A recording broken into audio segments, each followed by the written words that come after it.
Oke, selamat pagi, siang, sore teman-teman. Ini saya mau menambah untuk materi di mata kuliah proses manufaktur. Untuk materi ini, saya akan menjelaskan uh, untuk bagaimana caranya logam ini diproses manufaktur. Jadi, proses manufaktur itu berbeda dari proses pembentukan metal itu sendiri. Untuk proses manufaktur adalah si bahan ini sudah jadi, raw materialnya itu bentuknya biasanya sudah jadi blok kotak atau paling rendah adalah sudah dalam bentuk ingot.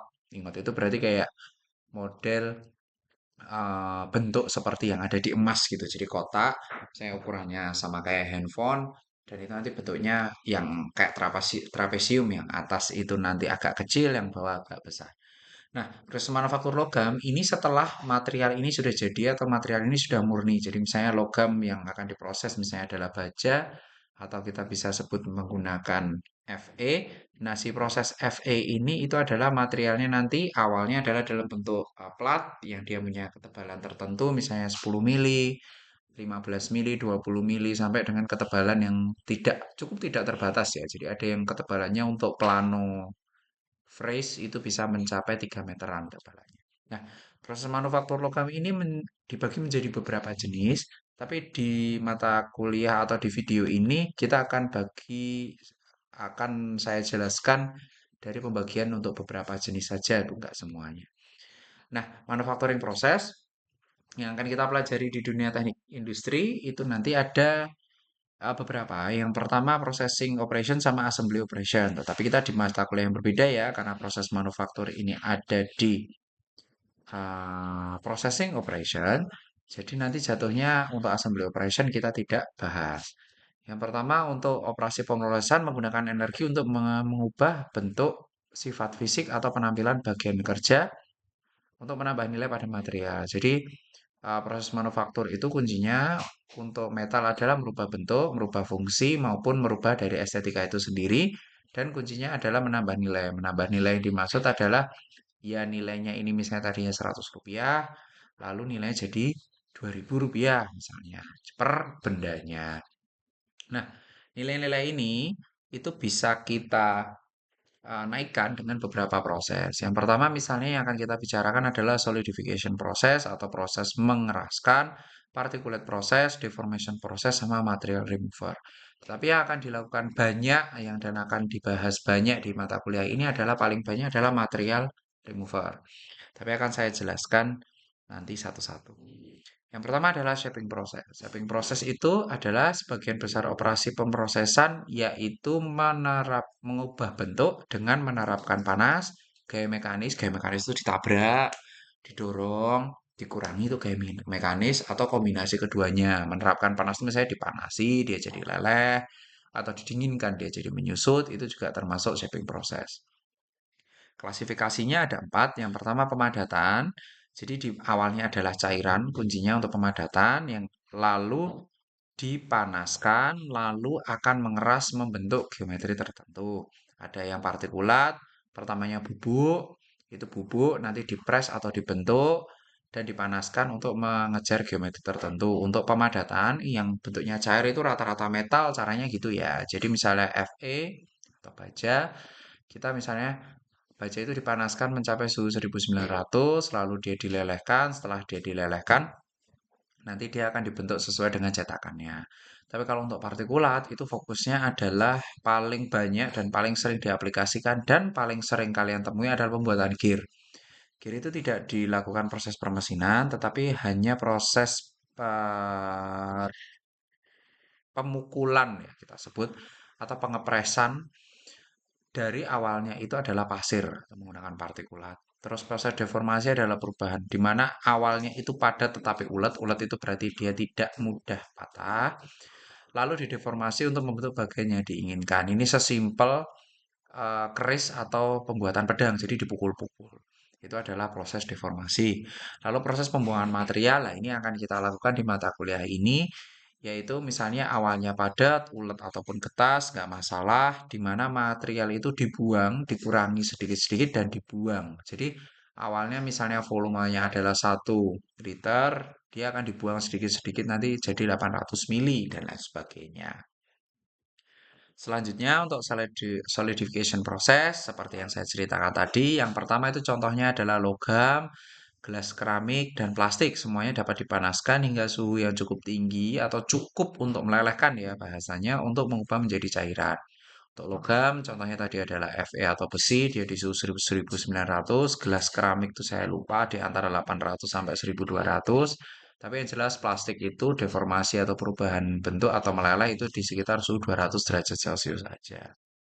Nah, selanjutnya dengan bahan dalam bentuk cair dan semifluida. Semifluida itu artinya ada kepadatannya, ada juga agak cairnya atau ada gasnya. Maka dapat dituang atau sebaliknya dipaksa mengalir ke rongga cetakan dan dibiarkan mengeras. Contoh paling simpel adalah pada saat memasukkan fla ke dalam roti. Pertama, kamu cairkan dulu flanya jadi tidak terlalu keras, habis itu atau coklat aja yang paling simpel paling enak. Coklat itu kan kalau dipanaskan dia akan mencair, habis itu nanti kalau pada saat masuk ke suhu ruangan, dia nanti jatuhnya dia akan lebih mengeras. Nah, itu sama. Kebanyakan proses yang beroperasi dengan cara ini disebut pengecoran logam atau pencetakan.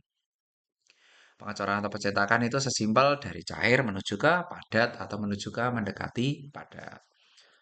Nah, ada juga untuk proses pengecoran ini sebutannya juga kita sebut di lapangan itu adalah proses pengecoran casting dengan menggunakan molding. Casting itu artinya sudah ada cetakannya, habis itu cairannya dimasukin ke dalam situ. Lalu ada moldingnya juga. Molding itu cetakan yang biasanya sebutannya yang bisa dilepas.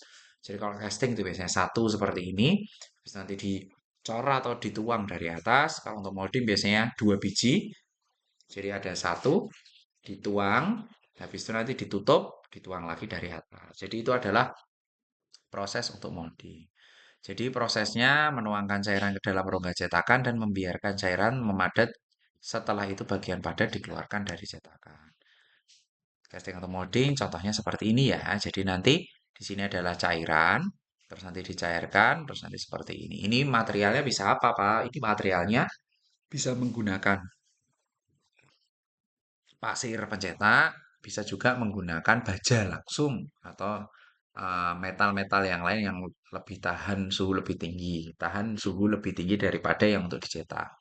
Misalnya untuk mencetak baja, material yang suhunya lebih tinggi apa? Ya baja yang sudah di heat treatment atau baja yang lebih padat lagi. Jadi dia suhunya bisa lebih tinggi. Lalu selanjutnya dia akan mengeluarkan material seperti ini. Yang dibutuhkan adalah kotaknya saja. Nanti yang di bagian sebelah sini nanti akan dipotong. Untuk partikulat processing, itu contohnya tadi ada serbu atau bubuk, sesimpel seperti ini. Contohnya adalah dipukul atau dipunch.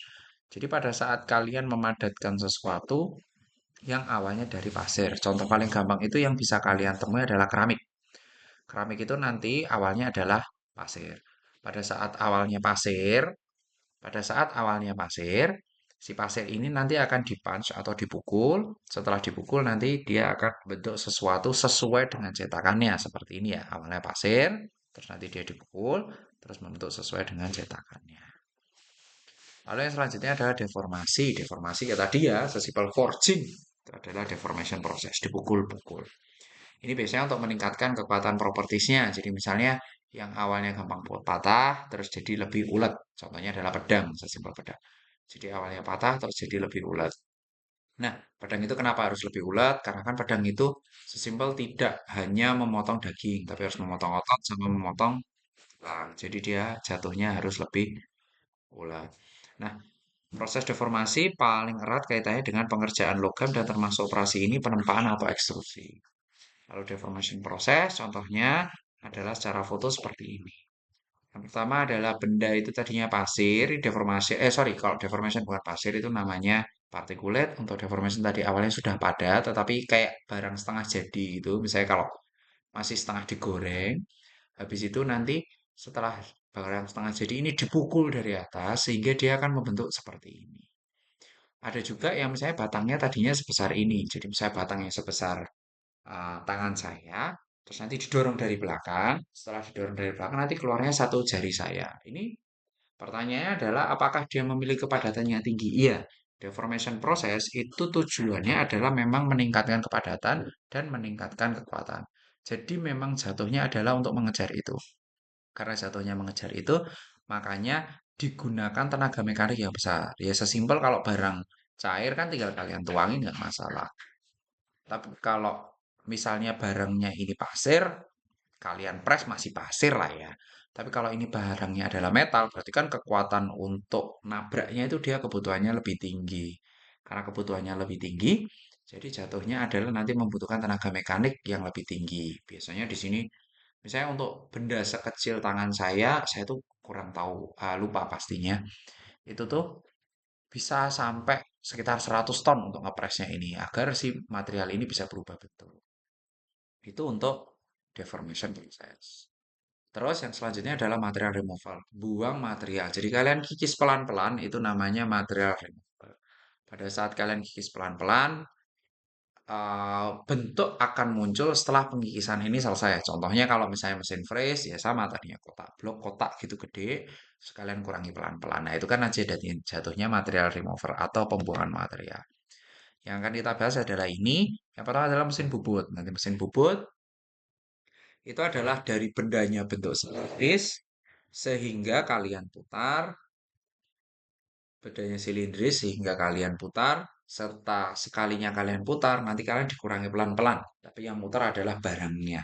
Jadi nanti dia akan berputar pelan-pelan, berkurang, berkurang, berkurang, berkurang, berkurang, berkurang seperti itu.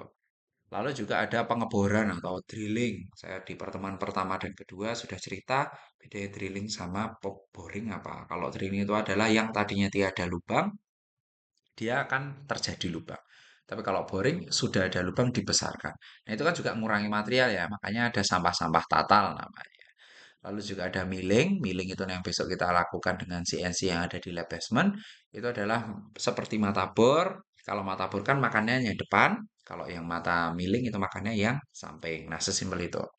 Nah, ini adalah proses-proses untuk mengurangi material. Nah, dari proses-proses ini itu sebenarnya yang akan kita bahas lebih lanjut itu hanya ada tiga ini. Jadi adalah material removal proses. Pada saat material removal proses ini besok bisa kita lakukan di lab. Yang pertama adalah bubut. Bubut ini nanti kikutnya kalian harus mengerti bubut juga karena di sini ada beberapa aksis. Yang kedua nanti adalah drilling. Drilling nanti akan praktek kalian pada saat ngedrill untuk membuat lubang di material yang sudah kalian punya. Lalu yang di sini ada nanti material milling. Nah, ini kuncinya dari praktikum dari proses manufaktur. Gitu. Sekian dari saya. Mohon maaf kalau ada salah kata. Selamat malam, selamat pagi, dan selamat sore, teman-teman.